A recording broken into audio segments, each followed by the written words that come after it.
Hey guys, how's it going? Dale here. Today we are taking a look at the iPhone 12 Pro in the gold color. And you can see the box there. You can straight away just see those gold accents right there, right here as well with the wallpaper. Definitely a very sleek box, black box, unlike the iPhone 12 box, which is a white box, signifying that this is of course a Pro version. This one I'm actually very excited for here when you open the box and check it out because they changed the gold color quite a bit, I think. So you can kind of see that there. It looks almost, it almost doesn't look gold.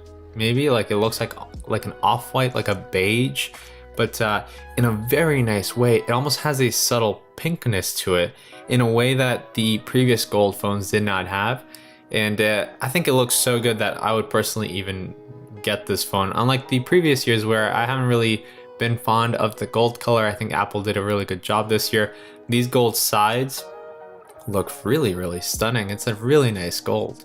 You can see that there. Very reflective. It straight up just looks like jewelry right there. And very, very nice looking phone. Here, we just remove this little protector to reveal the screen. And that's the new screen that's supposed to be a little bit more shatterproof than the previous ones. Let's go ahead and boot it up so you can see it from the front. And you can see that right there. 6.1 inch display, so it is going to be a little bit bigger of a device than the 11 Pro here. So if you thought that this one was maybe too perfect or a little almost too big, then you might want to go with the 12 mini nowadays. But if you thought that this one was just perfect and you don't mind it increasing a tiny bit in size, honestly, when you hold them, it's not that big of a difference. Like, it might as well be the same phone. What you do feel is the flat sides here. You can see there the gold versus the midnight green. And let's bring in the Pacific blue so you can see that as well here. You can see those two colors. And both look really stunning. I swear, if you've liked gold in the past, I think you're gonna be like completely in love with this new gold device. So let's go ahead here and show you what else is in the box. Let me put this back right here. Cancel. In the box, you're also going to get the USB-C to Lightning, as well as just this little thingy here with a SIM jack tool and an Apple sticker. So that's all you're going to get in there. And then it's a bunch of just space in there, just plastic, or I don't know, this is like a foam board. So nothing special in there. Would have been nice to definitely get one of Apple's fast chargers that they gave us last year with the 11 Pro, but no. This starts at $1,000. You're gonna get 128 gigs of storage, which is the perfect amount of storage, honestly, for a device nowadays. The 11 still starts at 64 gigs. Last year I got the 256 with the 11 Pro because, mainly because it just didn't have the 128. It only had 64 to start. So at 128 starting this year, I think that's the size to go with and save some money there. Not worth really upgrading if you have cloud storage. You can see it there with a black Aramid case, which, not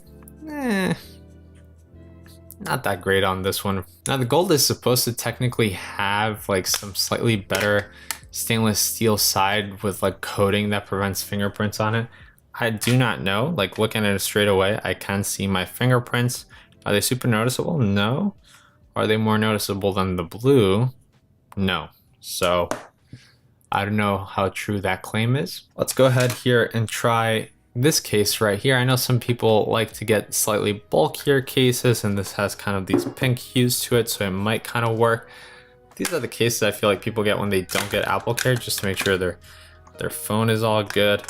And we'll throw those in there. Definitely not my type of case, but I still like to show things that other people might be interested in. So let's see this. And you can just see that there. It definitely matches nicely. You do lose a lot of the accents on the side. Barely anything really showing here with these types of cases like that. But you do get that screen protector built into the case, which is nice. Now let's remove this one and let's try a clear case. All right, so here we have a slightly thicker plastic case that has a stand actually. So let's see how that looks. Yeah, I do think that actually looks quite good. Not too much reflection there. Stand obviously is just a stand. I personally would not get something with a stand just because of the added bulk, but it's not too bulky and adds a nice feature there if you do need a stand. So that's how that looks right